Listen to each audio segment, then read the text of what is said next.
Guys, good morning. Radhe Radhe. बड़ों को tower की बहू का नमस्कार, छोटों को खूब सारा प्यार। स्वागत है फिर से आपका अपने चैनल टावा की बहू में। आप लोग कैसे? हम लोग बहुत बढ़िया हैं। तो गाइस, एक नए दिन के साथ एक नए व्लॉग की शुरुआत करते हैं। और ये दूसरे दिन की सुबह का टाइम है। मतलब अभी मैं नहाई नहीं हूँ तो ना अभी झाड़ू पोछा भी नहीं हुआ था। मतलब सुबह सुबह का टाइम है तो मैंने सोचा कि मम्मी की थोड़ी सी हेल्प कर देती हूँ। वैसे ना वो मुझे कुछ करने ही नहीं दे रही है, लेकिन मैंने सोचा कि चलो थोड़ी सी हेल्प कर देती हूँ उनकी। और ना यहाँ पे फिर मैं सफाई वफाई, मतलब मैंने कहा झाड़ू मैं नहीं लगा रही, कोई बात नहीं, पर मैं कि ये ना मुझे ये तो करने दो, थोड़ा बहुत सोफ़ा वूफ़ा ये सब चीज़ें लगाने दो। तो बोली कि ठीक है ये लगा ले, पर झाड़ू मैं खुद ही लगाऊंगी। मैंने कहा ठीक है। और बस ये कर ही रही थी, मतलब पूरा तो मैं कर भी नहीं रही थी। इतने में ना पीछे बेटू करने लगी कि मुझे मैंगो खाना है, मुझे मैंगो खाना है। तो मम्मी ना उधर मैंगो काट रही थी उसके लिए। इसलिए लगी को पता नहीं आम कितने पसंद है। मतलब माना कि मुझे भी पसंद है, लेकिन इतने भी नहीं कि मतलब मैं किसी को दूँ नहीं। ये तो ऐसी है कि अगर मतलब ये आम खा रही है ना, तो ये आम अपना किसी को नहीं दे सकती। सिर्फ एक है राज, जिसे अपना आम दे देती है। मतलब वो राज को ना आम पसंद नहीं है, वो नहीं खाता है, लेकिन उसे तो ज़बरदस्ती खिलाएगी। बाकी ना किसी को अपना आम नहीं देती। मतलब इतनी बदतमीज़ है, किसी को नहीं देती, वो सिर्फ उसको देती है। मतलब उसको ना तो कोई भी चीज़ दे देगी। मतलब अगर वो कुछ कह दे कि ये कर, तो मतलब उसे करना है, चाहे कुछ हो जाए दुनिया में। आप कितना भी उसे मना कर लो, कितना भी कर लो, लेकिन वो आपकी बात नहीं सुनेगी। राज की वो इतनी बात मानती है। अभी कल ही की बात है, हमारे मतलब यहाँ इस वाले घर की ना समर ख़राब हो गई थी हमारी। तो पापा ने मतलब समर फिर चेंज करवाई थी। हमारे एक इलेक्ट्रिशियन है, उन्हीं को फ़ोन करते हैं पापा। मतलब वो ना फ़ोन कर देते हैं तो अपने आप ही आ जाते हैं। ऐसे किसी के ना पीछे भागना नहीं पड़ता।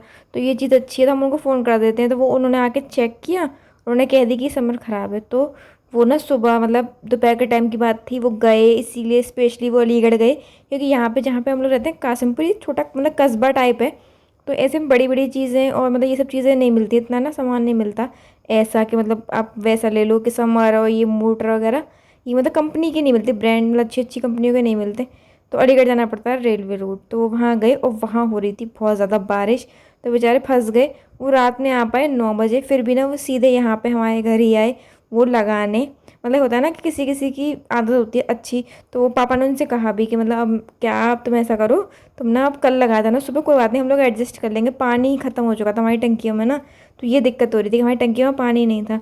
और बच्चे भी थे, एक मतलब हमारी है, एक हमारे घर नीचे किराएदार रहते हैं दीदी, उनकी 2 बेटियां हैं। तो 3 बच्चे तो थे हमारे घर में, तो उनकी थोड़ी दिक्कत ज़्यादा हो जाती है, क्योंकि बच्चे होते हैं तो आपको पानी की ज़्यादा ज़रूरत होती है। तो इसलिए हमें लगा था, फिर पापा ने फिर भी कह दिया कि चलो कोई बात नहीं, तुम ना कल लगा जाना। पर वो मतलब होता है ना, वो कह रहे नहीं अंकल जी आप दिक्कत में परेशान हो गए, बच्चे भी हैं, मैं लगा जाता हूँ। और फिर मम्मी ने उनसे कहा भी कि नहीं भैया रहने दो, आप रख के चले जाओ और आप कल आ जाना। कि नहीं नहीं आंटी, अंकल जी मेरे पे इतना विश्वास करते हैं, सब चीज़ मेरे से कराते हैं, तो मैं इतना कर दूंगा। और उन्हीं के संग ना मतलब वो अकेले थे, और समर के लिए थोड़े लोग चाहिए होते हैं। तो फिर पापा, राज, मतलब सब लोग ना नीचे जो भैया रहते हैं किराएदार, वो सब लोग उनकी हेल्प कर रहे थे। तो अब बज गए थे रात के 10 और राज आया था घूम के। अब उसे ना इस बात की दिक्कत थी कि राज कहाँ है। मतलब वो जितनी देर राज नीचे बैठा, मतलब जितनी देर ना उसने समर ठीक करवाई राज ने, उतनी देर वो हमारी जो मतलब जहाँ से ऊपर से हम नीचे देखते हैं, क्योंकि हम सेकंड फ्लोर पर रहते हैं और समर नीचे लगी हुई है। तो जितनी देर उसने वो समर करवाई, उतनी देर वो ऊपर से झांकती रही कुर्सी पे बैठ के कि मतलब राज मेरी आंखों से ओझल नहीं होना चाहिए। नींद आ रही थी, मम्मी ने उससे कहा भी कि बेटू सुला देती हूँ मैं आपको, कि नहीं राज आएगा तब सोऊंगी। मतलब राज से ना उसे पता नहीं कौन सा ही कनेक्शन है, मुझे समझ में नहीं आता। और यहाँ पे ना उससे मैंने मैंगो खिला भी दिया था, और मम्मी लगा रही थी झाड़ू। और यहाँ इतनी बारिश थी, मतलब यहाँ पे इतनी बारिश हुई रात में कि सुबह ना पूरा गंदा हो जाता है। ये बाहर की साइड जो ये कुर्सी है ना, इसी पे बैठ के नीचे देख रही थी लाडो अपने राज को। और ये यहाँ पे ना फिर मैंने सोचा, मम्मी ने धो दिया था तो मैंने कहा वाइपर में मार देती हूँ। मम्मी कह भी रही थी कि मैं मार लूँगी, मैंने कहा नहीं वाइपर में मार दूँगी, आराम से धीमे धीमे मार दूँगी। तो यहाँ पे ना मैं वाइपर मार के नीचे जाऊँगी। आपको ऐसे ऐसे हल्का हल्का हल्का मेरे घर का मैप मिल जाएगा, थोड़ा बहुत तो आप समझ जाओगे कैसा है। ये हमारा मेन गेट है, मतलब जिस फ्लोर पे हम रहते हैं उसका मेन गेट है। ये सीढ़ियाँ नीचे जा रही हैं, एक नीचे फ्लोर है और एक ऊपर फ्लोर है। हम मिडिल फ्लोर पे रहते हैं, और नीचे वाले पे वो जो किराएदार मैं बता रही थी आपको वो रहते हैं। ऊपर मतलब खाली है, उसमें हमारा सामान ही है, क्योंकि ना भैया भाभी दुबई जा चुके हैं। तो उनका जो सामान था, मतलब उनके फ्लैट का जो सामान था ना गुड़गांव का, वो सब यहीं पे ले आए थे हम। तो हमने ऊपर वाले उस पे ना वो सामान शिफ्ट कर दिया है। तो ऊपर सारा सामान, मतलब एक फैमिली और रह सकती है, इतना सामान है हमारे घर में। बल्कि एक नहीं, 2 से 3 फैमिली रह सकती है, इतना सामान है। क्योंकि शादी से पहले भैया का सामान अलग था और भाभी का सामान अलग था, फिर शादी के बाद इन लोगों ने नया सामान लिया। और वो जब ये लोग गुड़गांव से दुबई गए तो वो सारा सामान घर ही आ गया हमारे। तो इसलिए ना यहाँ पे 2-3 फैमिली आराम से रह सकती हैं। और यहाँ पे ना मैं नीचे आई थी वाइपर मारने, पूरा हो गया था नीचे, मतलब खुला हुआ है ना तो पानी अच्छे से पूरा गीला हो जाता है। तो मम्मी ने धोआ था तो मैंने अच्छे से पूरा वाइपर मार दिया था। और यहाँ पे मम्मी सब्ज़ी को ना मतलब दोबारा से फ्राई कर रही थी। एक बार आलू बीन्स की सब्ज़ी बन चुकी थी, लेकिन उसमें ना भगवान जी का बनता है हमारे घर, तो उसमें हम प्याज लहसुन तो डालते नहीं हैं। तो और बाद में फिर मम्मी ने ना ये प्याज और टमाटर और थोड़ा सा मतलब मसाला डाला था बाद में, क्योंकि पापा के लिए ना बिल्कुल मसाला मतलब मिर्च बिल्कुल मना है। क्योंकि मैंने आपको बताया था लास्ट ब्लॉग में कि मेरे पापा के मतलब मुंह में ना एक इन्फेक्शन हुआ था, उसकी वजह से डॉक्टर ने मसाले बंद किए हुए हैं। तो यहाँ पे ना फिर मम्मी ने अलग से मेरे लिए और राज के लिए मतलब ये सब्ज़ी छोंक दी थी, मतलब मसाले वगैरह डाल के। और गाइस जैसे मैंने आपसे कहा है कि हमेशा मैं एक कमेंट या 2 कमेंट जो मुझे अच्छे लगते हैं उनके जवाब देती हूँ। तो कल फनी शॉर्ट मतलब जो नितिन है उनका ना एक कमेंट आया था कि मतलब आप, हमें लगता है कि आपके घर में ना सब बड़े बड़े शेफ़ हैं, क्योंकि दुबई में आपकी भाभी इतना अच्छा खाना बना के मतलब उसकी वीडियो डालती हैं, और आप तो हो ही, और अब आपकी मम्मी भी। तो मैंने बताना चाहूँगी कि मेरी भाभी तो सच में बहुत अच्छा खाना बनाती हैं। उनकी रेसिपीज़ वीडियो देख के आप इतनी अच्छी होती हैं। और मैं बताऊँ जितना उनका खाना आपको वीडियोज़ में अच्छा लगता है ना, उससे कहीं गुना ज़्यादा वो टेस्ट में बहुत अच्छा होता है, मतलब बहुत ही ज़्यादा अच्छा होता है उनका खाना। वो सच में बहुत अच्छा खाना बनाती हैं।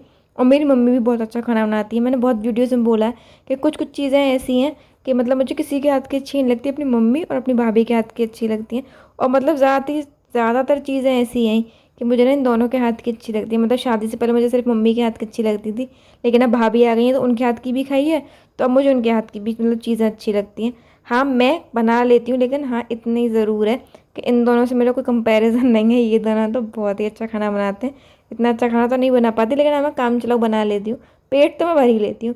ये लोग टेस्ट से मतलब पेट भरते हैं, मैं खाने से पेट भरती हूँ। ये फ़र्क है हम तीनों में। पर हाँ हमारे घर में मतलब सभी सा खाना अच्छा बना लेते हैं। मतलब एक चीज़ ना मैं, हम तीनों तो बना ही लेते हैं, लेकिन जो मेरा छोटा वाला भाई है राज, वो मतलब हमें पता नहीं थी कि वो खाना बना लेगा इतना अच्छा। लेकिन जब लॉकडाउन लगा जितने भी लोग थे ना, सबके अंदर का जो मास्टर शेफ़ था वो बाहर आया था। ऐसे ही उसके अंदर का मास्टर शेफ़ बाहर आया और मैंने उसको पहली बार देखा। उसने ना मतलब उसमें ढोकला और काजू कतली पता नहीं मतलब कौन कौन सी मिठाई बनाई थी, मुझे अभी ना उसके नाम भी याद नहीं है। अगर आप लोग कहेंगे तो मैं उससे पूछ के ज़रूर बताऊँगी कि उसने पता नहीं कौन कौन सी मिठाई बनाई थी। और सिर्फ मिठाई नहीं, मतलब वो ना सब्ज़ी वगैरह ये सब चीज़ भी बना लेता है। पर हाँ उसके संग एक दिक्कत है, मतलब जैसे वो वीडियोस देख के बनाता है यूट्यूब पर, हम लोग भी बहुत सारी ऐसी चीज़ें होती हैं जो यूट्यूब पे वीडियो देख के बनाते हैं, लेकिन ना हम अपना जो मेजरमेंट होता है वो थोड़ा ऊपर नीचे कर लेते हैं, अपना अंदाजे से कहते हैं ना, अंदाजे से बना लेते हैं। लेकिन वो उसके संग ये दिक्कत है, अगर उसने ये कही है ना कि इतने बूंद पानी जाना चाहिए तो वो उतनी बूंद ही पानी डालेगा, ना एक बूंद ज़्यादा ना एक बूंद कम। पर ये बात सही है कि उसके हाथ में भी स्वाद है। मतलब उसने जितनी भी चीज़ें बनाई ना, एक भी चीज़ जैसे उसने हमेशा पहली बार ही बनाया था मतलब ज़िंदगी में, लेकिन एक भी चीज़ उसके हाथ से ख़राब नहीं बनी। मतलब बहुत ज़्यादा अच्छा टेस्ट था उस चीज़ का हमेशा ही, मतलब जितनी भी चीज़ें बनाई वो बहुत टेस्टी बनी। और यहाँ पे ना मैं और मम्मी गए थे बाज़ार, मतलब कुछ ना ग्रॉसरी का सामान लाना था। वैसे तो आपको पता है कि मैं सारा सामान ग्रॉसरी का ऑनलाइन ही मंगाती हूँ फ्लिपकार्ट से, वो यहाँ पे सर्विस देता है। तो मतलब मैं यहाँ पे ना मैं अपने यहाँ पे ऑर्डर कर देती हूँ वहाँ से। इटावा होती हूँ तो भी मम्मी मुझे बता देती हैं कि बेटा ये ख़त्म होगा ये ख़त्म होगा, मतलब वो पूरी लिस्ट बना के मुझे व्हाट्सएप कर देती हैं और मैं उसे ऑर्डर कर देती हूँ। तो कुछ चीज़ें ऐसी हैं जो ना मतलब उस पर ग्रॉसरी पर नहीं मिलती हैं, और कुछ ऐसी हैं कि मम्मी को पता ही नहीं थी कि ये चीज़ वहाँ पे मतलब कम रेंज में मिलेंगी ना, तो मम्मी यहाँ से ले लिया था। अब उन्होंने ना शॉप वाले से कह दिया कि ये इतना ना ये दे दो। अब फिर मैं मना करती तो अच्छा नहीं लगता, इसलिए जैसे ये है सर्फ विदिशा के मतलब नाम से आता है ये। मैंने ना यहीं पे देखा है, अभी मुझे वहाँ पे मैंने कभी देखा नहीं है, क्योंकि पहले जब तक मैं थी तब तक ये नहीं आता था। मम्मी सर्फ एक्सेल यूज़ करती थी या टाइड यूज़ करती थी। ये मम्मी ने मतलब बता रही थी मम्मी के शॉप वाले जो नहीं भैया ने बोला था कि मतलब आप ये यूज़ कीजिए, ये ना बहुत अच्छा है और ये ना ऑनलाइन नहीं मिलता। और यहाँ देखिए मैंने आपको बताया ना कि हम दोनों बहन भाइयों में लड़ाई होती रहती है। देखिए यहाँ पे भी ना मुझे छेड़े बिना नहीं मानता ये। तो चलिए गाइस इस वीडियो को यहीं तक रखते हैं। आपको मेरी वीडियो अच्छी लगे तो इसे लाइक कीजिएगा, चैनल को सब्सक्राइब कीजिएगा और एक कमेंट जरूर कीजिएगा। तो मिलते हैं अगले ब्लॉग में, तब तक के लिए नमस्कार।